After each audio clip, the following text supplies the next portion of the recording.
कि जो सरकार ने हमें समय समय पर देश के प्रधानमंत्री जी प्रवीण कुमार जगन्नाथ जी देश को संबोधित करते रहे और जनता को धैर्य रखने के लिए कहा। और हमारे यहाँ पर सबसे अच्छी बात है, हमें कोई किसी तरह का दुविधा नहीं थी, क्योंकि कोई निजी चैनल यहाँ नहीं है या अफवाहों पर भी इतनी रोक है कि साइबर क्राइम के अंतर्गत उन पर कड़ी नजर रखी जा रही थी। तो जनता की दृष्टि बहुत स्पष्ट थी। और आप यकीन नहीं मानेंगे, ये मॉरिशस जो है बहुसांस्कृतिक देश है। इसमें हिंदू, मुस्लिम, सिख, ईसाई, मराठी सभी समुदाय के लोग हैं। और सद्भावनाएं बनाई रखी, सद्भावना बहुत बनाई रखी। किसी भी तरह की धार्मिक आयोजनों या फिर मंदिर मस्जिद, किसी भी तरह का कोई भी विवाद नहीं हुआ। सभी ने जीवन को समझा और नियमों का पालन किया। और एक बात जो मैं कहूंगी, प्रिंट जो आजकल सामाजिक जो टीवी या रेडियो या मुझे भी भारत की खबरें सिर्फ यूट्यूब या फिर प्रिंट मीडिया के माध्यम से ही, इलेक्ट्रॉनिक मीडियम के माध्यम से ही पता लग रही थी। लेकिन अफवाहों के चलते लोग बहुत कंफ्यूज थे, लेकिन हमारे साथ ऐसा बिल्कुल नहीं था। और सरकारी रेडियो में समय समय पर हमें संक्षिप्त समाचार दिए जा रहे थे, कोरोना की सावधानियों पे बताया जा रहा था। और देश के जो हमारे योद्धा थे, चिकित्सक, पुलिस और सफाई कर्मी, इनका हम लोग विशेष तौर पर योगदान देते हैं। अगर मुझसे कोई कहे कि कोरोना बहुत छोटा है, बहुत आसान है यहाँ पर कंट्रोल करना, तो मैं सिर्फ एक बात कहूंगी कि भारत में कई मॉरिशस बच सकते हैं अगर सब अपनी अपनी आबादी को, अपने अपने आत्म संयम को, अनुशासन को लेकर आगे बढ़ते हैं। तो मुझे लगता है कि भारत बहुत अच्छी तरह से कंट्रोल कर रहा है। सिर्फ मुझे कहीं लगा कि आत्म अनुशासन की कमी है और लोग मीडिया के माध्यम से कहीं कहीं सहयोग भी है लेकिन भ्रमित भी हो रहा है। तो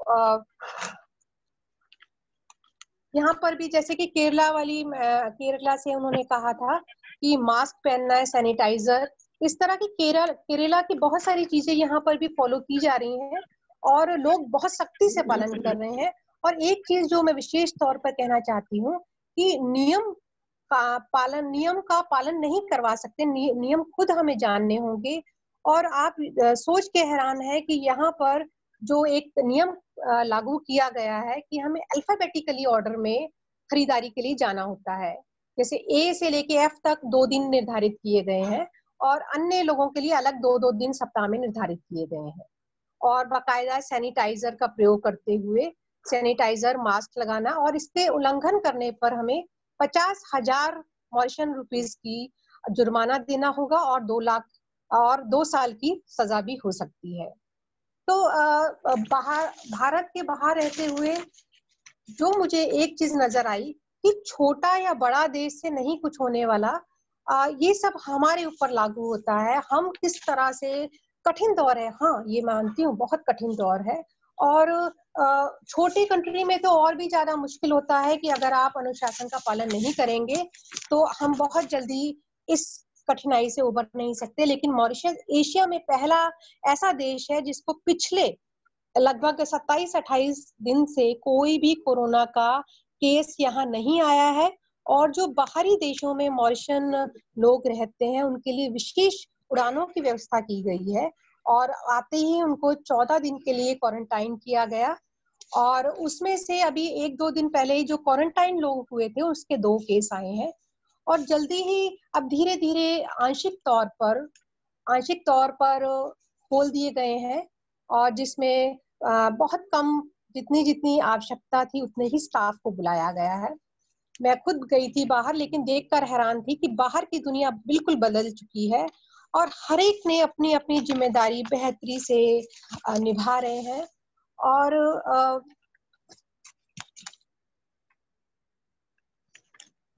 जो हमें जीवन में सबसे अधिक बात का ध्यान रखना है, ना तो हम किसी को मनवा सकते हैं नियम के लिए, कानून के लिए, बस इतना जरूर है।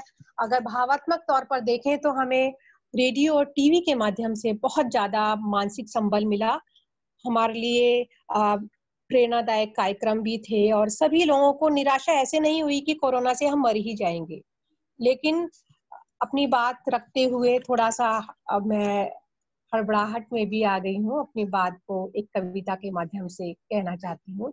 इस कष्ट के दौर पर 2-3 चीजें हैं जो हमें निकाल कर ले जाएंगी। सिर्फ आत्मसंयम, हमारा आत्मसंयम, और जो सरकार ने, जो मीडिया ने, मैंने बताया कि मीडिया में भारत में बहुत ज्यादा चैनल है, बहुत ज्यादा, इसलिए लोगों को कहीं तकलीफ होती है, कहीं अफवाहों का भी सामना करना पड़ता है। लेकिन मॉरिशस में हमें इस तरह की किसी भी स्थिति का सामना नहीं करना पड़ा। हमारे लिए सरकार द्वारा टेलीफोन नंबर उपलब्ध हैं, अपनी किसी भी तरह की परेशानी के लिए हम उनको कॉल कर सकते हैं। वो लोग घर बैठे ही हमें सभी चीजें उपलब्ध करा सकते हैं। भारत के मेरे अपने लोगों को अगर मेरी बात कहीं ठीक लगी हो तो मुझे सहमति जरूर दीजिएगा। शायद मेरा पहला ये वेबिनार है, फिर भी कोशिश की कि जो मेरी स्थिति यहाँ पर है, ससुराल में मेरे हम लोगों की जो मायके मॉरिशस में जो स्थिति है, आपको अवगत कराऊं। छोटे देश में आत्मसंयम से, नियम का पालन करते हुए हम लोगों ने बहुत रफ्तार से इसको कंट्रोल कर लिया है। और ये एक गति अवरोधक जरूर था, लेकिन कोरोना कोई भय से हमें नहीं मरना चाहिए, सिर्फ सावधानी पूर्वक हमें इसका पालन करना है।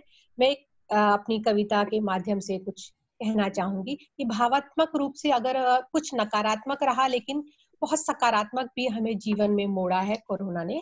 गति अवरोधक। तूफानी थी दुनिया की भागदौड़, तूफानी थी दुनिया की भागदौड़, गति अवरोधक बना कोरोना मोड़।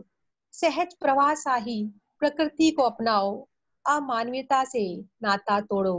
प्रियजनों से संवाद हो, खत्म हर विवाद हो, संवेदनाओं की बस्ती आबाद हो। वक्त नहीं था खुद के लिए भी कभी, वक्त नहीं था खुद के लिए भी कभी, अब वक्त की पूंजी को लुटाओ, कुछ अपने लिए, कुछ अपनों के लिए। प्रयासों को बढ़ा दो थोड़ा ज्यादा, सब संवर जाएगा प्रकृति का वादा। थम जाओ, थम जाओ, बाहर थोड़ा कम जाओ, कम जाओ। बहुत सुंदर दीदी। बाहर तो आजकल कम ही जा रहे हैं हम सभी लोग, बाहर तो हम जा ही नहीं रहे। जी जी।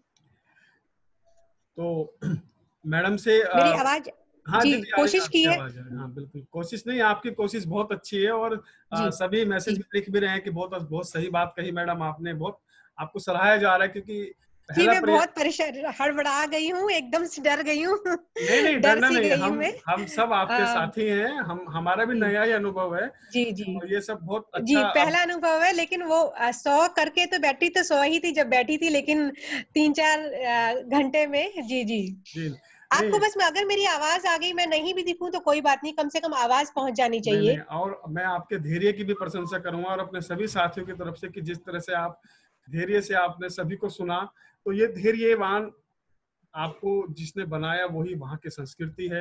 यहाँ का जो आप संस्कृति लेके गए हो, वहां से आपने उसको आगे बढ़ाया है और ये हमारा सभी का सौभाग्य है कि हमने ऐसी वक्ता को सुना जिसने पहली बार ईयरफोन का प्रयोग करके और जूम ऐप के माध्यम से एक और इंटरनेशनल कहीं बीच सेमिनार में बीच में प्रतिभाग हड़बड़ा भी किया। रही हूँ, लेकिन मेरा ये वादा है कि आपको अपनी बात जरूर पहुंचा दूंगी।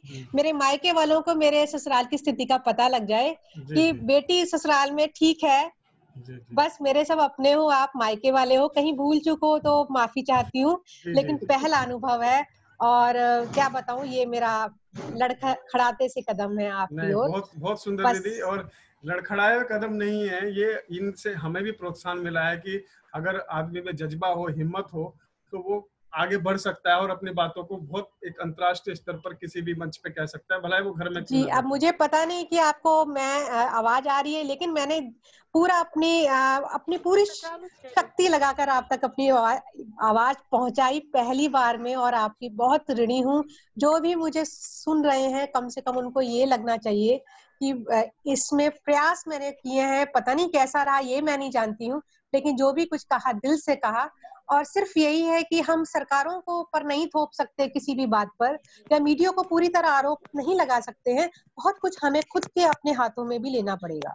नहीं मैम, बहुत अच्छा बोला आपने। और पहली बार आपने कानों में ईयरफोन लगाया है, डॉक्टर राम भरोसे सर ने मुझे बताया, तो मैं भी ये जान करके बड़ा हैरान हुआ था कि भाई कोई इंसान पहली बार अपने कानों में ईयरफोन लगा करके बात कर रहा है। तो बहुत अच्छा आपने बोला और बहुत अच्छी बातें आपने बताई, उस चीज के लिए हम आपके आभारी हैं। और आपने अपना अच्छा वक्तव्य दिया, तो शुक्रिया आपका। बहुत बहुत धन्यवाद तेजस भाई।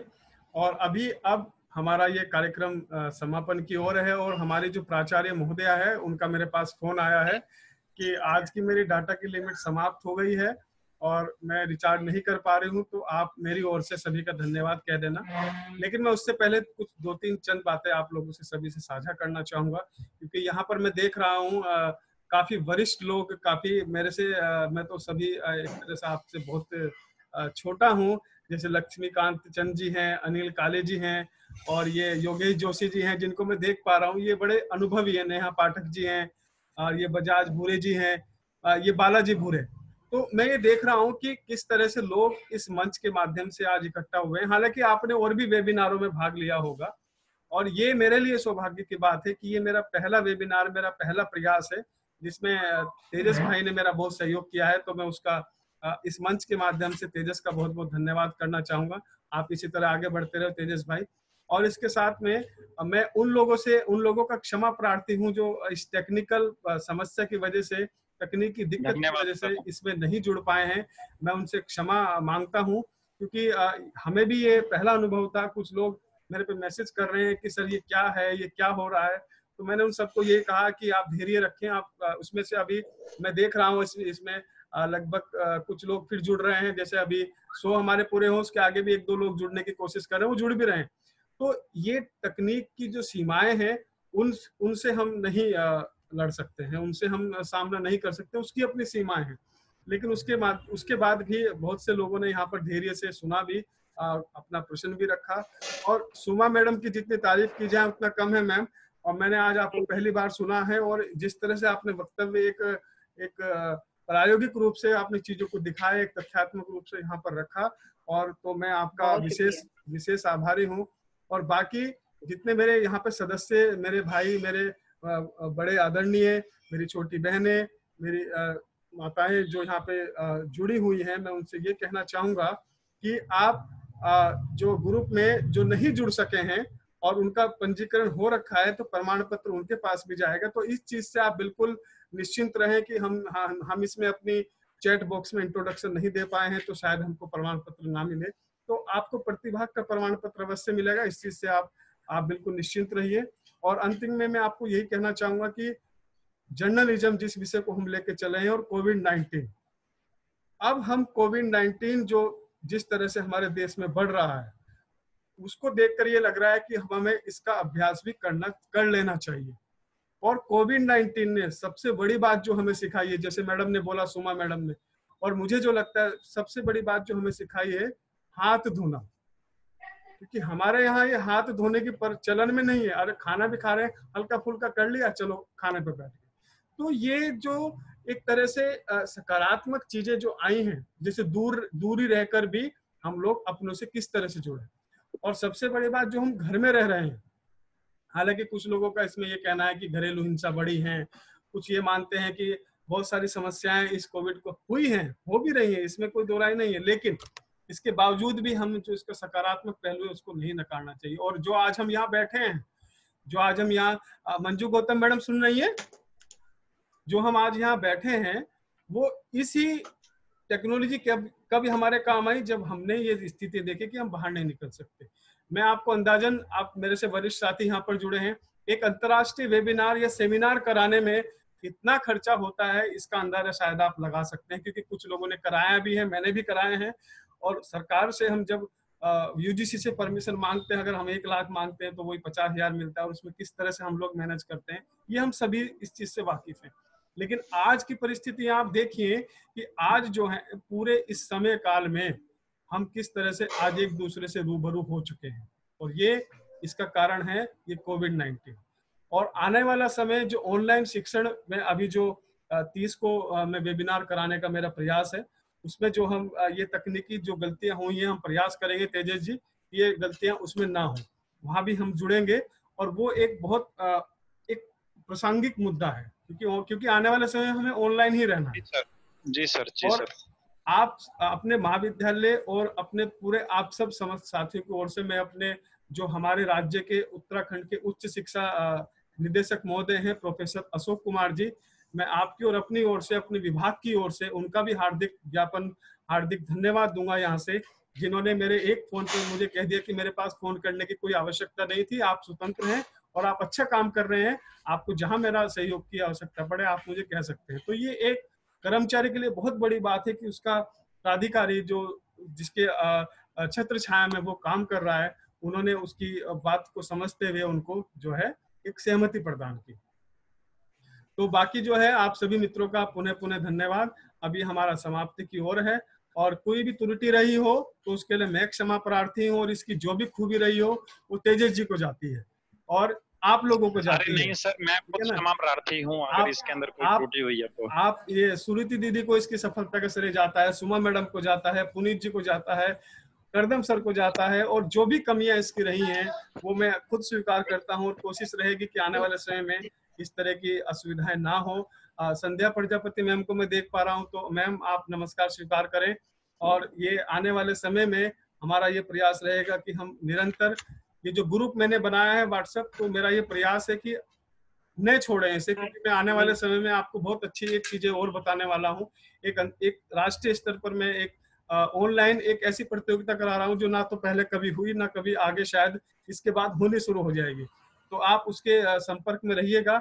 और सुरीति मैम, आपका मैं जितना धन्यवाद कहूँ उतना कम है कि अरे नहीं, मैं तो विदेश में बैठकर मैं तो क्षमा प्रार्थी हूँ। नहीं आप मैं क्षमा प्रार्थी हूँ बहुत ज्यादा, और लेकिन जी तो मैं सभी से प्रार्थना करता हूँ कि आप सभी स्वस्थ रहें, सब मंगल रहें, सबके घर में कुशल मंगल हो, सबके परिवार स्वस्थ रहें और सब जो हैं अपने अपने कार्यों को अच्छे से संपादित करते रहें। सर धन्यवाद। हाँ, आप सभी का धन्यवाद। और पुनः मैं क्षमा चाहता हूँ जो साथी इस तकनीकी खराबी के कारण नहीं जुड़ चुके हैं, आगे ये समस्या नहीं होगी। अनिल जोशी सर जी हैं, वो आपका भी बहुत बहुत धन्यवाद, बहुत धैर्य से चीजों को सुन रहे हैं। और ये जितेंद्र सिंह जी हैं जी, हम अपना ग्रुप नहीं छोड़ेंगे, हम अपना ग्रुप नहीं छोड़ेंगे। अच्छा प्रयास से अच्छा लगा, आपका सहयोग मिलता रहेगा सर, तो हम सब मिलकर कुछ अच्छा करेंगे जरूर और कर भी रहे हैं। तो अब आप सबकी अनुमति है तो हम फिर अपने अपने जो दिनचर्या है उसी में अपना आपको व्यस्त रखेंगे। और आप प्रमाण पत्र के लिए थोड़ा सा आपको धैर्य रखना पड़ेगा, क्योंकि वो स्प्रेडशीट में कुछ करेक्शन भी होना है। वो जो मैंने मांगे थे वो दोबारा फिर मैं आपसे मांगूंगा। कुछ लोगों के नाम उसमें नहीं आए हैं, वो मैं तकनीकी रूप से उसको देख रहा हूँ। कुछ लोगों के नाम, कुछ हमारे साथियों के नाम उसमें छूट गए हैं, कुछ की स्पेलिंग मिस्टेक हो गई है। तो उन सबको सही होने के बाद ही आपको प्रमाण पत्र निर्गत किया जाएगा, क्योंकि कोई त्रुटि हो जाती तो फिर संभव नहीं है उसमें कुछ भी ठीक कर पाना। तो अब ये जो इजाजत चाहूंगा, बहुत बहुत धन्यवाद। राम भरोसे जी धन्यवाद, प्रथम प्रयास बहुत सराहनीय प्रयास है आपका। राकेश शर्मा जी, आपका बहुत बहुत स्वागत है। बहुत धन्यवाद। कैसे हैं सर आप? धन्यवाद सर, ठीक है सर, बढ़िया जी, बढ़िया, बहुत धन्यवाद। मिलेंगे आपसे, बहुत अच्छा प्रोग्राम, ठीक है। नया पाठक बहुत अच्छा रहा सर, बहुत बहुत धन्यवाद। संजय कुमार जी बड़े शांति से सुन रहे थे लेटकर, अपना पूरे वेबिनार का आनंद लिया आपने, ठीक है, आपका बहुत बहुत धन्यवाद। आदरणीय सर राम भरोसे जी सर। जी सर, जी सर, मैं बहुत बहुत धन्यवाद दूंगा कि आपने इतना बढ़िया और प्रथम प्रयास में इतना अच्छा सार्थक कार्यक्रम करवाया। सभी आपका आशीर्वाद है योगेश सर जी। बड़वा मैं सनावत से बोल रहा हूँ, रेवा गुजर कॉलेज से योगेश जोशी। जी सर। हेलो जी सर, सुन रहा हूँ। जी जी, तो बहुत अच्छा सार्थक कार्यक्रम रहा सर, और ऐसा कुछ भी नहीं लगा कि कोई प्रथम प्रयास है। बाकी तकनीकी खराबी होने की वजह से अगर ऐसी कोई बात होती भी है तो सर इसमें कोई आपका दोष नहीं। हमें तो कार्यक्रम बहुत सारगर्भित लगा और बहुत अच्छा लगा। और आज की पत्रकारिता के विषय पर जो वेबिनार हुआ, इससे बहुत कुछ सर सीखने को भी मिला। जी सर, धन्यवाद। यही मेरा प्रयास था सर कि हम चीजों को देखें कि कोविड-19 में किस तरह से पत्रकारिता काम कर रही है और कहाँ वो चूक रही है और कहाँ उसका लाभ हम लोगों तक पहुंच रहा है। तो ये तो सुमा मैडम ने जिस तरह से सुंदरता दिखाई, जैसे पुलिस का जो चित्रण दिखाया वो भी काफी सराहनीय रहा। और वास्तव में जी देखो सर। सभी किस्म के लोग हर जगह हैं, ऐसा नहीं है कि नेगेटिव ही नेगेटिव है, सब जगह पॉजिटिव भी है। हमारा नजरिया कैसा है उस पर हमें बात करनी चाहिए, ठीक है। तो साथियों डॉक्टर साहब मैं आपको आमंत्रण देता हूँ कि कभी भविष्य में ओंकारेश्वर पधारे तो जरूर आए बड़वा सनावत, आपका हार्दिक स्वागत है। शुक्रिया शुक्रिया। मैं भी सर उत्तराखंड की देवभूमि पर, मेरा निवास स्थान हरिद्वार जिला में है और मेरी जो पोस्टिंग है वो टिहरी गढ़वाल में है, मेरे घर से 200 किलोमीटर दूर। जी। कभी आपको उत्तराखंड की यात्रा करनी हो तो मेरी जो भी सेवा है आप सबके लिए है, आप मेरा आदेश दीजिएगा, आपके लिए आपकी सहजता को मेरा प्रणाम है सर। जी शुक्रिया शुक्रिया, धन्यवाद सर जी। ठीक है सुमा मैडम, इजाजत है। जी सर, मैं आपका आभारी हूँ क्योंकि आपने जो करदम जी से मिल पाई मैं, और इतने सारे लोगों के वक्तव्य भी सुन पाई जी, और मुझे एक ऐसा मौका भी मिला। और बात ऐसा है कि मैं भी वेबिनार में सबसे पहली बार भाग ले रही हूँ। अरे वाह ये बहुत अच्छी बात है। अभी कोई मैडम बोल रही थी शायद, उनकी आवाज आ रही थी। Yes, sir. I am Dr. Deepika Sharma from Uttar Pradesh. And congratulations to you and your organizing team. It was a very nice webinar and the topic was also very new. जी शुक्रिया। Congratulations again. ये सब आपकी शुभकामनाएं हैं। मैंने group में आप लोगों को जोड़ा और आपने मेरी बात का मान रखा और चीजों को समझा। हालांकि एक दो मेरे मित्र हैं वो नाराज भी हो गए, उनको मैं मना लूंगा, लेकिन ये है कि हमारा सबका मिलकर प्रयास रहा और आप लोगों का सहयोग मुझे इसी तरह मिलता रहेगा। और 30 तारीख का लिंक अगर आपको मिल गया है तो बताइए, नहीं तो मैं दोबारा से आपको लिंक भेजता हूँ। Yes, we have that link. Okay, thank you very much. ठीक है मित्रों, बहुत बहुत आपको शुभकामनाएं, बहुत बहुत शुभ मंगल, आपका सबका जीवन स्वस्थ हो, मंगलकारी हो। इसी शुभकामना के साथ बहुत बहुत धन्यवाद, नमस्कार। धन्यवाद। धन्यवाद।